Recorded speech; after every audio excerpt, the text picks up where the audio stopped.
Hello students. Today we are going to discuss an introduction to gender sensitization, society and culture. This course is offered in CBCS, BA in general and also in BSc and other bachelor's degree which the university is offering. This is in fact offered by School of Gender and Development Studies and the code is BGDD 172. Today we have with me Dr. G. Uma, who is co-coordinator, and I'm Dr. Smita, who is also coordinator of this course.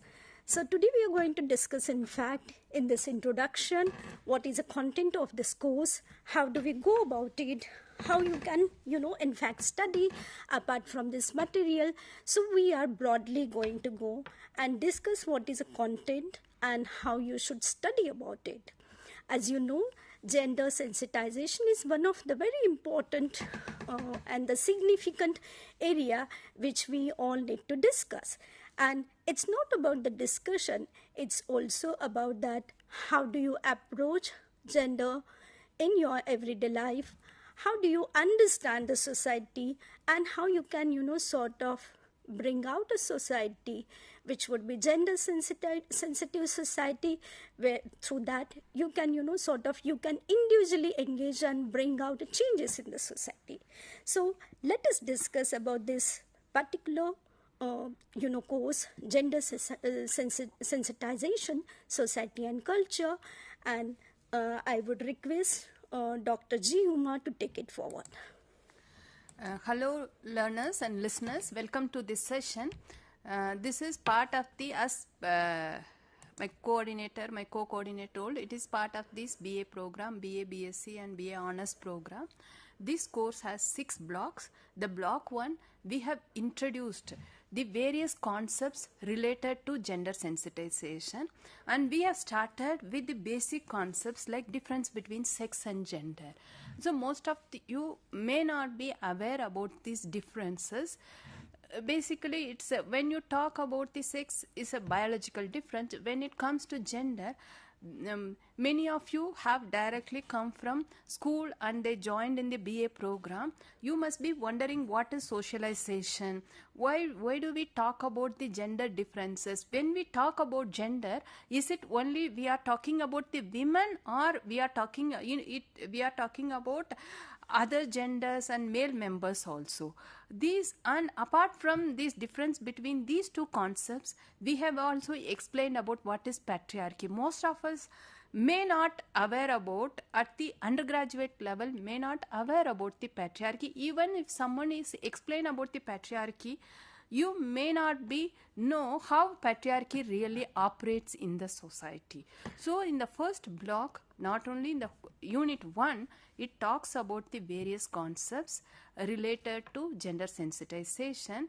Further blocks, it is introduced the other sexuality concept related to sexualities, and we have talked about the patriarchy, and one unit it talks about the gender socialization, why this is socialization happening. So I request Dr. Smita Patil to take further in rest of the blocks what was discussed in this course.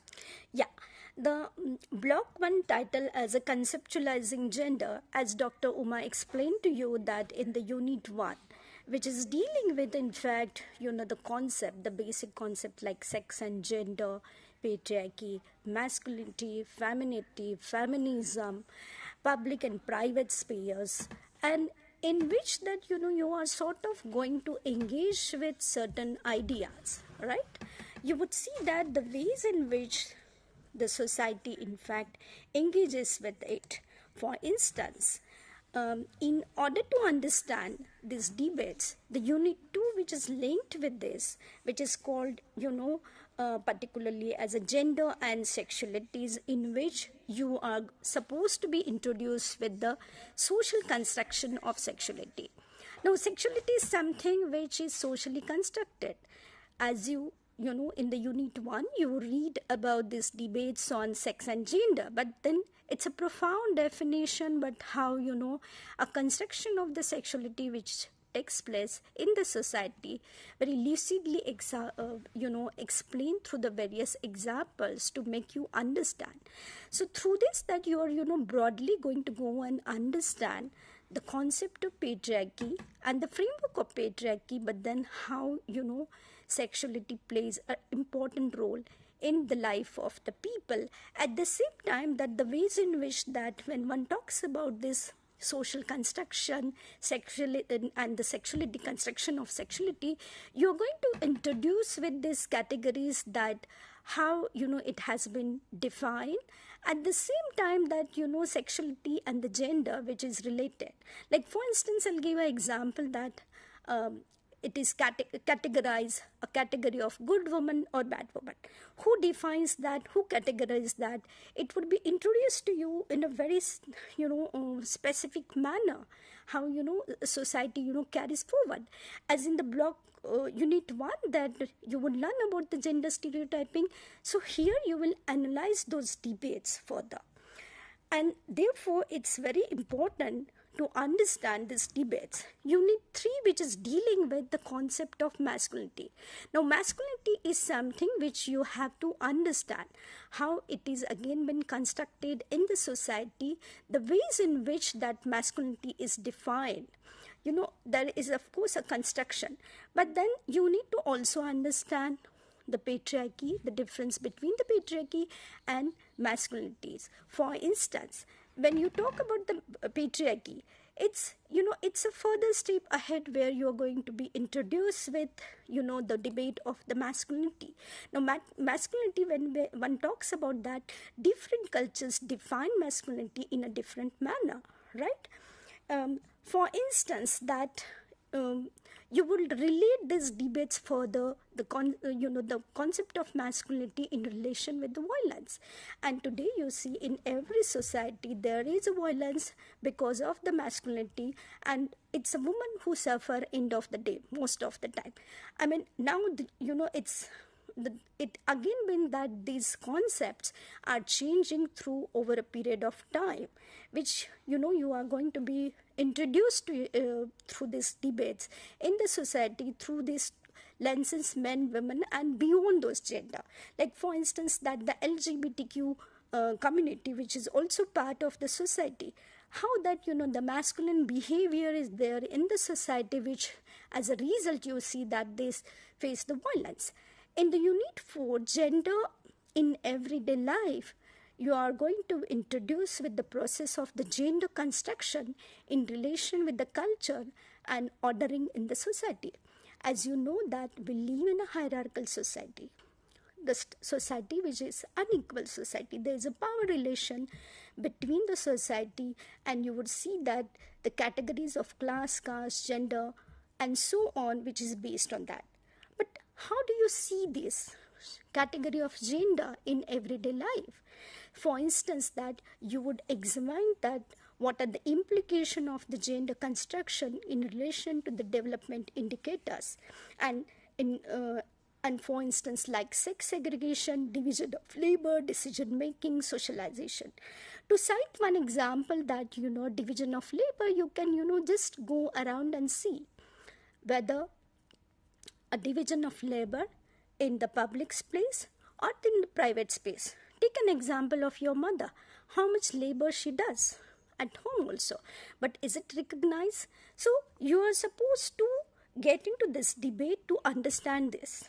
At the same time, one has to also look into the in relation with this the gender and structural arrangement in the society, how these structures are formulated, who formulates this structure. So you have to sort of investigate these debates in order to understand the universal position of the gender construction. Now I would request Dr. Giova to take it forward. Then the second block is about gender and family. We must understand that there are various social structures operate in the society. Family is one of the very significant structure. When all of us, we think that family is a very significant, and we need to society as well as the existing patriarchal institutions want to maintain the family. But when you deeply analyze this family, the feminist clearly given a theoretical not only theoretical, they did various studies, and they explained that family as an institution, there is an unequal relationship exists in the family structures. So the unit starts with explaining the nature and functions of the family and various norms of marriage in India. Like family is related to marriage as an institution. As I have already mentioned, the unit also talk about the critically looked at the how the subordination and hierarchy operates within the family as a structure, even in the marriages also. So these, from a feminist perspective, we could able to explain in the unit family and marriage. That is the part of the block 2. In the block 2 also unit 5. I'll just add on that, as Dr. Zeumann just said to you, that the theoretical framework. Now for instance, that the family is something which, that how a liberal feminist look at this debate, how socialist and Marxist feminists are looking at this debate, and how radically. Like for instance, the liberal feminist says that there are no rights given to the woman, and then therefore they have to go in a public spaces and sort of demand those. The family should allow, but then the family itself is not allowing to them to go out. In the case of socialist and Marxist feminists, the production of labor, which is a very important debate, again the question of labor, that the economy is the sole criteria which feminists, Marxist and socialist feminists are talking about.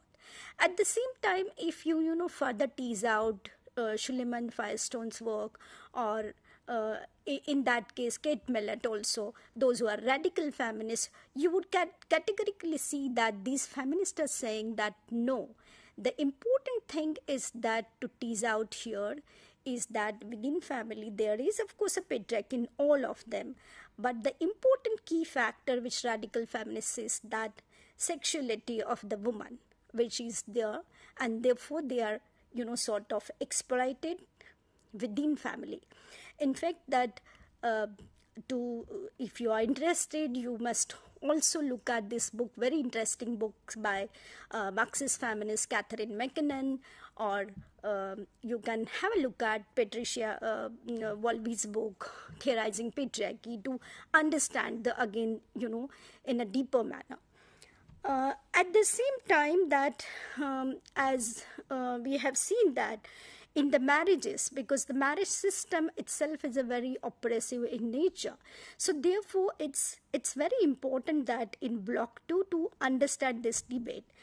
The concept of motherhood, which is discussed in the unit 6 of the block 2, in which that you are going to critically sort of engage with this concept of motherhood, which is sort of gender roles in India, and to locate the motherhood within the cross-culture context of patriarchal and capitalist structure.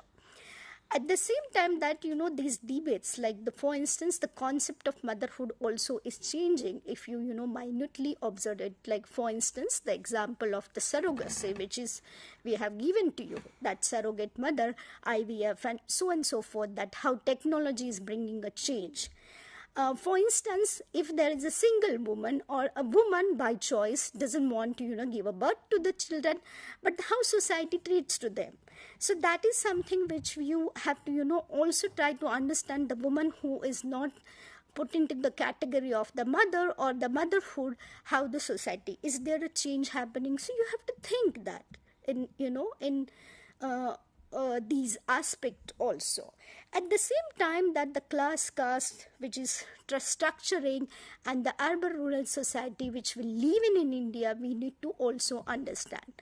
At the same time, the reproductive rights and the surrogacy, which I have mentioned to you, you need to understand and engage it very critically in the context of the contemporary transition which is there, which has again been a link with culture and economy. Now Dr. Uma will take over and explain block 3. Block 3 is about gender and work. Specifically, as a learners, once you understood the existing differences between male and female, and for the first 2 blocks, first is about the concepts and gender socialization. Second is about the various social structures. Once you clearly understood these things, third is about the work. This is about the public sphere as well as private sphere. So first we need to define what is work and what are the traditional contemporary discourses related work, and how to measure work. That is very important. And what is the reason for existing gender gap in the labor force participation? Why do women experience discrimination at the workspaces? That is very important. And unit 8 is about gender issues in work and labor market. Specifically, this unit talks about the women's issues in the labor market and the employment, and examine the implications of gender on labor and employment of women. If you look at these 2 things, first unit, it talks about both the work they performed, the women, whatever the work performed by the women, both at the public and private sphere, that is explained in the unit 7. That is after defining the work and how the feminist has differentiated the various kinds of work. Like for example, the women, they perform productive, reproductive and socially enforce certain activities. When it comes to productive work, that may directly related to the whatever the work perform, that after you perform, you may get certain financial benefit. When it comes to reproductive work, now bearing the children and rearing of the children, rearing of the elders and taking care of the elders and performing all productive activities at the household level. For example, cooking the meals, ensuring the needs of the each and every person at the household level. So the various, how the feminist has differentiated these various kinds of work performed by the women. What is the reasons for not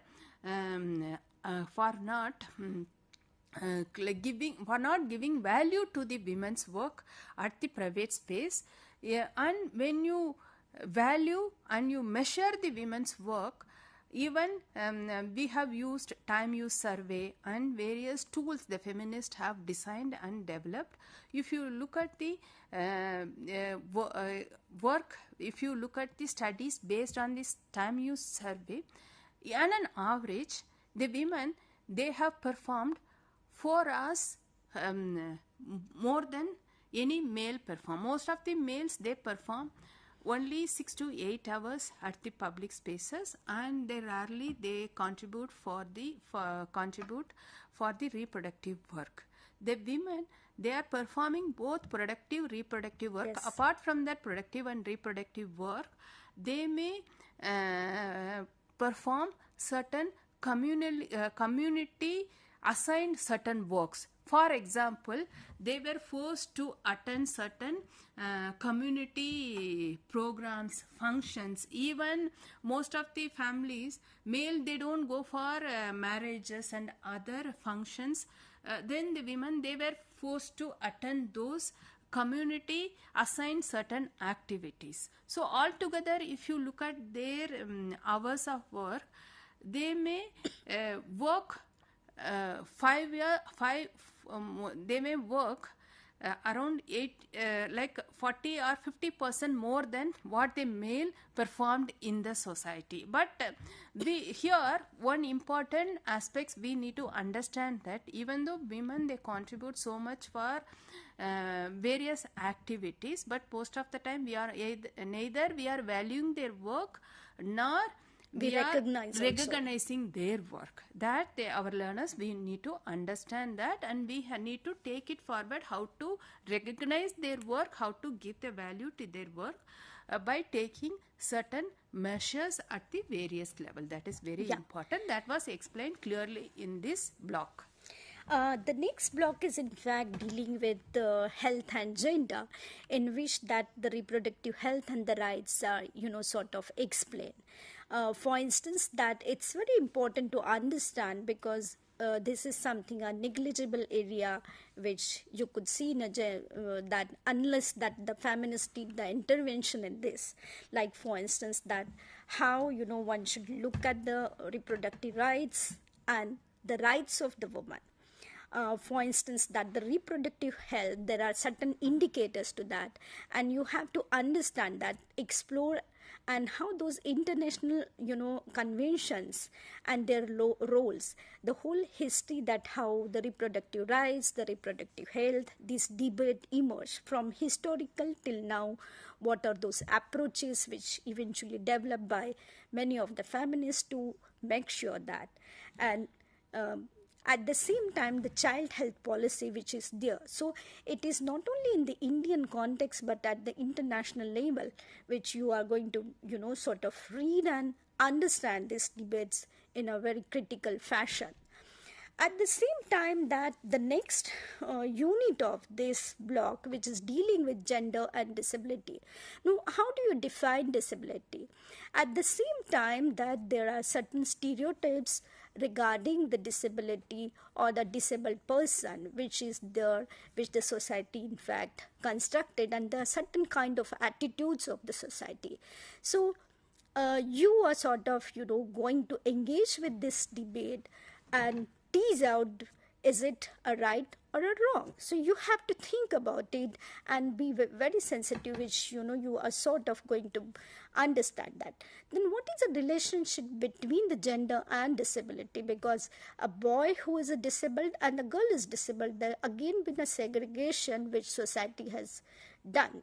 So you are going to learn about this again, and at the same time that the disabled body, which there always many times in a society sort of experience the violence, and the violence is not from also outside, it's also from the inside, it's also from the family members. It's so how they have been treated, what are the laws are there, how they can articulate their voice, in what way that you can sort of engage in the society with the disabled bodies. That is what something which you are going to learn through this particular course. The next block, which is the gender, law and society, and the unit 11 is gender-based violence. Now, gender-based violence in the society, not only in India but across the world, is increasing. There are multiple ways which one can sort of offer a critique to it, but at the same time that we should know this concept, what does it mean, gender-based violence. At the same time that there are different illustration and forms of the gender-based violence and in public and private, you would see that gender-based violence which is happening across the world. And what are the consequences and causes of this violence? At the same time, how we are, what are the ways in which one is responding, one is sort of, dealing, addressing this issue through law and social action. As you know that there are different forms of the violence which in the society, and we all of us could see that. You just open the newspaper or a media TV channel, you would see that a number of violences which are happening now, and in the most recent time you would also see that the violence which is happening, that because the young generation which is there in a social media, so those forms of violence are also changing. So gender-based violence is not only now related with this thing, the new technology which is there, which has a good and bad both effects. But how do you see that? and how you are going to address what are those laws. Are you aware with that laws? Like for instance, cyber crimes are happening. Are you aware with that? How you are going to go and engage with that? So this is not only that you are particularly going to engage with the gender-based violence, but you have to also think critically in what are the ways things are changing fast in the contemporary society. At the same time, the sexual harassment at the workplace, which is the next unit of this block, in which you are going to introduce with the sexual harassment at workplace. And I'm sure that you must be knowing about Sexual Harassment at Workplace 2013 Act, in which that what kind of forms are there? How do we define sexual violence at workplace? And in India and elsewhere, how it has seen.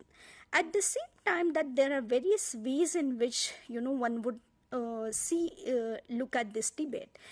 And the final block, which is dealing with this, is a gender representation and media, in which the unit 13, gender and language, is there, and Dr. Uma will sort of introduce to you. First unit, this last unit also is gender representation and representation, language, media. This unit talks about the first, it starts with the difference between sex and gender and describes the gender differences in language use, and the unit will demonstrate the relationship between the gender and language. This unit also talks about the gender boundaries and social expectations to use the certain language as per socio-cultural norms. If you, as a simple example, you could be able to see that most of the places, they don't use the gender neutral terms. Like instead of chairman, we could be able to use the chairperson. That particular seat, any gender can occupy. Yes. So that kind of sensitivity, that kind of lack of sensitivity still prevailing in the society. So this block specifically, the language we use in public spaces, and when we write the certain language, what is the impact on gender when we use the language, and why do we need to use the right kind of gender neutral words to represent all gender irrespective of their orientation. That is very important. So the final unit, certainly it talks about the how the gender has been represented in media and other mass. And when you talk about media, the unit clearly, like a unit 14 clearly discussed about the what is mass media, how it influences each and every one of us, and what is the role of the mass media in representing gender. And when you read and visualize, like for example, when you read the certain text, and how to read and visualize and how to understand how that particular text has represented various genders. That was clearly explained in the last unit. By now you must be understood that these are the 6 blocks broadly talking about the several issues in relation with the work, family, marriage, the basic concepts like sex, gender, sexuality, and so on. At the same time, that media's representation, work, and there are different aspects of the language in which you can sort of engage with that. So after reading that, you can sort of engage with the society and see around what is going on and critically think about this.